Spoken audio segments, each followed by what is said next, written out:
बिस्मिल्लाहिर्रहमानिर्रहीम। अस्सलाम वालेकुम। जमजम टॉक्स में खुशामदीद। उन्होंने बहुत जो है ना छिक्का मारा। उन्होंने कहा कि ये मालिक साहब के प्रोग्राम में कि ये तो जो आपको कॉन्ट्रैक्ट है कि आप सहाफ़ियों को पता नहीं होता ये तो हमने जनरेशन का लाइसेंस था, तो जो वैसे उनको पीपीए का लाइसेंस 2031 तक का, उन्होंने कहा 2031 तक का उनका मौजूद है। मेरी ये उनसे डिमांड होगी कि दो तीन चीज़ें इसके मुतालिक सवाल हैं। एक ये सवाल है कि वो 2031 वाला हमें दिखा दें, क्योंकि नेपरा की वेबसाइट पे जो पड़ा हुआ है मुआहिदा इनका, ये अगर दिखा सकें क्लोज करके कि नेक्स्चर्स पे से हमने निकाला है, ये ऑल्टर्न एनर्जी को जो दिया गया है, ये इसके अंदर लिखा हुआ है जो नेक्स्चर के अंदर कि ऑल्टर्न एनर्जी को 1995 के अंदर जो है ये power PPA power purchase licence 1995 में दिया गया था, 30 साल का दिया गया था, तो वो 2025 में ख़त्म हो जाता है। 2031 का हमें दिखा दें अगर ये कह रहे हैं, तो हम ये मान लेते हैं उनकी कि जी वो उनको नहीं देंगे या अभी नहीं दिया। जनरेशन का उनको वह, मगर जिस तरह भी कह रहे हैं कि जनरेशन का इसलिए देने पड़ा कि पीपीए था, कल को कहेंगे पीपीए है तो जनरेशन का दोबारा रिन्यू हो जाएगा। ये पाकिस्तान का हर घर, हर शहरी, हर जो है दुकानदार, हर छोटा सनतकार, बड़ा सनतकार, हर किसान, हर इंसान इसमें आज सफ़र कर रहा है। और उसकी सफ़र करने का हमें वाकई नहीं पता था। ये तकलीफ़ इतनी बड़ी तकलीफ़ आ रही है। मुझसे बार बार लोग सवाल पढ़ते हैं कि गौर साहब आप खुद वफाकी वज़ीर थे, आपने इस मामले को क्यों नहीं उठाया पिछले 7 महीने में। मेरा मैंडेट कॉमर्स था, इंडस्ट्री था, इन्वेस्टमेंट था। मैं उसमें 7 महीने, मैं ये बता सकता हूँ, सुबह 3:30 बजे से लेकर रात 10 बजे तक रोज़ काम करता रहा कि पाकिस्तान को किस तरीके से जो है उसकी एक्सपोर्ट या उसकी इन्वेस्टमेंट कैसे लाई जाए। ये मामला जो है वो उठा कैसे कि हमारे साथ जो है वो एक बेसिक एग्रीमेंट हुआ, और वो एग्रीमेंट ये हुआ कि हमने एनर्जी पॉलिसी को रिवाइज़ करना है, और रिवाइज़ ऐसे करना है कि किसी को भी सब्सिडी नहीं ना दी जाए किसी भी सेक्टर की तरफ से। और ये सवाल मैंने इंडस्ट्री की तरफ से उठाया था कि 240 अरब रुपए, 24,000 रुपये इंडस्ट्री पे आपने लोड डाला हुआ है जो डिफरेंट और कंज्यूमर्स का टैरिफ डाल रहे हैं। तो वो पूरे 8 महीने डिस्कस होता रहा, और वो 8 महीने डिस्कस होकर इस पर आया कि नहीं, इंडस्ट्री का टैरिफ 9 सेंट है। जब ये 1 जुलाई आई तो इंडस्ट्री का टैरिफ दोबारा से 16 सेंट आ गया। जब मैं इसकी डिटेल में गया 1 जुलाई, तो मुझे हैरानी ये हुई कि 700 अरब रुपए जो है दोबारा से कैपेसिटी पेमेंट की मद में ऐड कर दिया गया। जब मैं इसकी डिटेल में गया तो मैं डिटेल में जैसे जैसे जाता गया मैं हैरान होता चला गया कि ये हमारा टैरिफ कैसे डिस्टर्मिन हो रहा है। और उसका नेट रिज़ल्ट ये निकला है कि पिछले साल के मुकाबले में जो है वो जो टैरिफ हमने 7 रुपये 13 पैसे इस साल बढ़ाने का कहा है, वो यहाँ पे कहानी ख़त्म नहीं होगी, ये कहानी तो चलती चली जाएगी।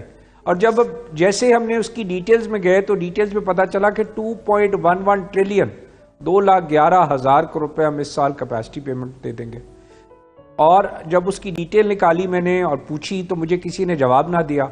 जब मैंने खुद अपने लोगों को लगाया, हमारा इकनॉमिक पॉलिसी और बिजनेस डेवलपमेंट थिंक टैंक हमने क्रिएट किया था आके कि हम पाकिस्तान की खिदमत करेंगे, और उसमें जो है वो तमाम चेयर्स होंगी, एनर्जी की भी, फाइनेंस की भी, कॉमर्स की भी, इंडस्ट्री की भी, और पाकिस्तान को हम पॉलिसीज़ बना के देंगे कि किस तरीके से पाकिस्तान को आगे ले जाए। ये हमारा ख्वाब था। ये पहली एक्सरसाइज हमने उसको दी, इस economic policy business development think tank को, कि ये आप करके दें कि क्या चीज़ निकली। तो पता चला हम कोई यूनिट से 750 रुपये, 745 एग्जैक्ट पर यूनिट पे बिजली खरीद रहे हैं। किसी से हम 300 रुपये में खरीद रहे हैं। हम हवा वाली बिजली जो आज दुनिया में 3 सेंट की है 10 रुपये की, उसको 60 रुपये में ख़रीद रहे हैं। किसी से वही 30 रुपये में ख़रीद रहे हैं। हैरान परेशान है कि ये किस किस्म के कॉन्ट्रैक्ट्स हुए हैं, किस किस्म के एग्रीमेंट हुए हैं। 2 प्लांट ऐसे हैं, कोटद्दू का प्लांट जो कि कैपको हम जिसको कहते हैं, उसको हमने 2,400 करोड़ रुपये दिया, उससे 1 यूनिट भी बिजली नहीं बनवाई। हमने 16 हज़ार करोड़ रुपये कोल के पावर प्लांट्स को दे दिया है, जिनसे हम बिजली जो है 15% भी नहीं बनवा रहे।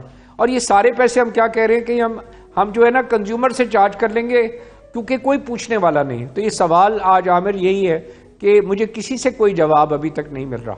सवाल इतना बड़ा है कि क्या ये प्लांट जो चल रहे हैं हमारे पास 15% कैपेसिटी पे, क्या इनसे कोई सवाल नहीं पूछेगा कि क्यों 15% सर, पे वो चल रहा हम है? भी काफी अरसे से 23,400 कोशिश कर मेगावाट रहे IPP लग हैं, गए। हम भी कोशिश कई सालों से कर रहे हैं। आपने भी कहा कि कई दफा इनसे बातचीत की कोशिश की, बतौर वजीर भी, बतौर बिजनेसमैन भी।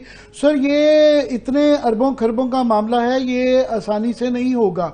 तो बिजनेस कम्युनिटी, आप उनको इस वक्त आप उनके साथ मिलके कर रहे हैं, लीड कर रहे हैं ऑलमोस्ट। तो क्या आपका बिजनेस कम्युनिटी का लाया अमल होगा, PCCI एंड अदर्स, अगर ये कोई कॉन्क्रीट इसका नहीं करते तो क्या करेंगे आप? देखिए, ये मेरा पॉइंट ऑफ व्यू इस पे बड़ा ऑनेस्ट और बड़ा सिंपल है। अल्लाह को हाजिर नाजिर जान के, ये हमारा मुल्क है, इसकी बका में हमारी बका है और हमारे लोगों की खुशहाली में हमारी खुशहाली है। और ये जो कॉन्ट्रैक्ट हुए हैं, जिस तरीके से ये एवरेज 60 रुपए का यूनिट आज हमारे किसान को, डोमेस्टिक कंज्यूमर को, 80 रुपए कमर्शियल को, हमारे लोगों को जो बिल आ रहा है, इन बिलों पे कोई भी नहीं चल सकता। और ये यहाँ रुकने नहीं है, ये अगले साल 2.8 ट्रिलियन है। उसके अगले साल क्या होगा मुझे नहीं पता, उसकी एस्टिमेशन मेरे पास नहीं आई। ये कॉन्ट्रैक्ट्स हम सुप्रीम कोर्ट भी जाएंगे, हम SIFC में भी जाएंगे, हम हुकूमत के पास भी जाएंगे।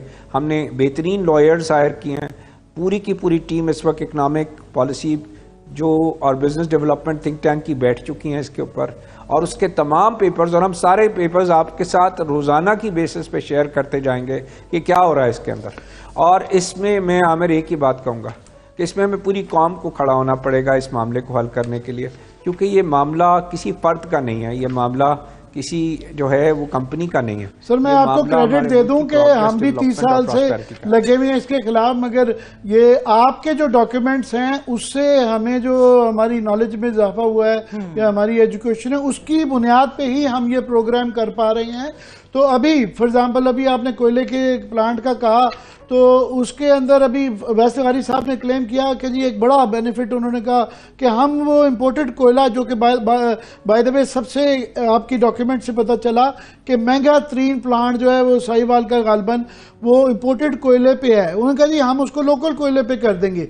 हमारी प्लांट वालों से बात हुई है, उन्होंने कहा जी पहली बात हुई है कि हमारा प्लांट जो है ना ये लोकल कोयले पे चलेगा नहीं, उसके लिए पता नहीं क्या करना पड़ेगा। दूसरा, जब आप लोकल कोयले को लाएंगे तो वो उसके फ्रेट, उसकी और ट्रांसपोर्टेशन कॉस्ट, क्योंकि रेलवे लाइन नहीं है थर से, तो वो और बढ़ जाएगी, ये सस्ती नहीं होने वालेगी। तो नई चीजें कोई ले आते हैं मगर कोई ठोस किस्म के जवाब सर आ नहीं रहे हैं।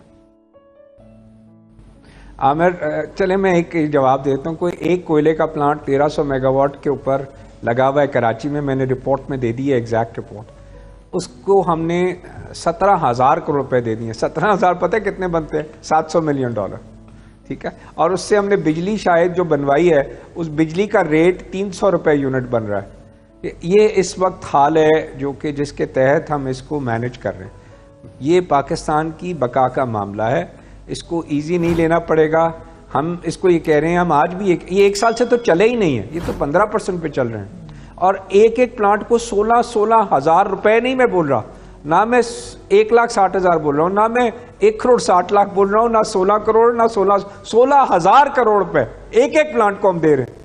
तो ये जो चीज़ है, it is a matter of जो है वो पाकिस्तान जो है वो इकोनॉमिक सिक्योरिटी, इसको हमें एक ही तरीके से डील किया जा सकता है। जो मैंने आज सुबह की ट्वीट में आज फ्यूचर का ला एक्शन भी दिया है कि फॉरेंसिक ऑडिट होना चाहिए इन तमाम IPPs का, ये किस कॉस्ट पे लगे, इनकी जो है एक्विटी की एक्चुअल वैल्यू क्या थी, इनकी जो है कॉस्ट पर यूनिट क्या होनी चाहिए, इनका प्रॉफिट की रिटर्न्स क्या होनी चाहिए, इनकी जो फ्यूल है, चाहे कोयला है, चाहे गैस है, चाहे फर्नेस ऑयल है, उसका हीट रेट या उसके अंदर जो लगता है वो कितना होना चाहिए, कितना लगा है, ये इसकी पहली फॉरेंसिक डिटेल करानी चाहिए। हम इसके लिए सुप्रीम कोर्ट जा रहे हैं, इसके ऊपर जो है वो कमीशन कायम किया जाए। दूसरी चीज़ इस पे कि आज हुकूमत के 52% प्लांट, मैं ये कह रहा हूँ कि हुकूमत के हैं, इसके अंदर हुकूमत को अपने को जो है वो सबसे पहले आगे आना चाहिए कि वो अपने आप को मोस्ट एफिशिएंटली चलाए। अगर उसने पावर प्लांट नहीं तो उसको प्राइवेटाइज कर दे, क्योंकि 52% प्लांट हुकूमत के पास हैं। 1 ट्रिलियन कैपेसिटी पेमेंट गवर्नमेंट अपनी नालायकियों का कंज्यूमर को ट्रांसफर नहीं कर सकती, 50% नहीं सही चल रहे 52% जो हैं। सर, दूसरा एक जो आड़ ली जाती है वो चीनियों को आगे कर दिया जाता है कि जी देखे ना वो चीन है, हमारा भाई है, उनके साथ वो उनके प्लांट है, वो नाराज हो जाएंगे। तो ये किस हद तक ये आर्गूमेंट, इनका जो ये डिफेंस है वो क्रेडिबल है? चीन हमारे बिल्कुल भाई हैं, चीन हमारा दोस्त है और चीन हमारी जो है वो बेहतरी में खड़ा हुआ है। इसका उन्होंने कब मना किया इन प्लांटों को चलाने के लिए? मेरा नहीं ख्याल कि चीन कभी कहेगा कि आपको हमने 17,000 करोड़ रुपए हमने जो है वो आपके प्लांटों से कैपेसिटी लेनी है और प्लांट नहीं चलाना है। ऐसा कुछ नहीं है। हम हर चीज़ को जो है वो जब नहीं डील करेंगे जो है कॉम्पिटेंटली, ऑनेस्टली और उसको एफिशिएंटली, तो उसका रिजल्ट ये निकलेगा जो निकला पड़ा है कि ये जो प्लांट्स लगे हैं, ये प्लांट्स हमारी फॉरेन एक्सचेंज इस पर खर्च हो चुकी है। ये $16 बिलियन के प्लांट्स आज का डेट खड़ा हुआ है, कह रहे हैं इसके ऊपर। अब ये $16 बिलियन तो स्टेट डेट है, बट प्लांट चलाना तो हमारा फर्ज है ना, ये उनका फर्ज तो नहीं है। अब आज आपके पास टोटल कंजम्पशन समर और विंटर की एवरेज जो यूनिट्स बन रहे हैं वो 13,000 मेगावाट आमिर बन रहे हैं। हमारे पास तो ये 23,000 मेगावाट के खाली आईपीपी लगे खड़े हैं एवरेज जिसकी देनी, तो ये तो हो ही गई 50%। उसके अलावा 20,000 मेगावाट हमारे पास है जो कि हाइडल, और उसके अलावा पुरानी पार जो जेनकोज लगी खड़ी है 43,000। हमारे पास ट्रांसमिशन लाइनें ही नहीं है। जो सबसे सस्ते प्लांट आमिर में आपको बताऊं, मैंने जब स्टडीज को आज विंड पावर को कर रहा था, सबसे सस्ते जो प्लांट लगे हुए विंड पावर में जो 4 सेंट में लगे थे, जिसका मतलब है 10 रुपए, हम उनसे भी लोड नहीं ले रहे क्योंकि वहां पे ट्रांसमिशन लाइन्स ही नहीं है पिक करनी। तो इसकी जिम्मेदारी किसकी है? ये कर्जा तो हमारे पे आ गया है, ये प्लांट तो आ गया है। मैंने उनसे सवाल पूछा कि आपका तो 4 सेंट का कॉन्ट्रैक्ट है, ये क्यों आपकी 27 रुपए कॉस्ट आई है? तो उन्होंने कहा जनाब हमसे माल ही नहीं उठा रहे, हमारी कैपेसिटी का भी आधा उठा रहे हैं, तो जब आधा उठाएंगे तो उसकी कॉस्ट 27 रुपए हो जाएगी क्योंकि कैपेसिटी पेमेंट है। वीडियो को लाइक करें, शेयर करें और कमेंट सेक्शन में अपनी कीमती राय से ज़रूर आगाह करें, और हमारे चैनल जमजम टॉक्स को सब्सक्राइब करना मत भूलें।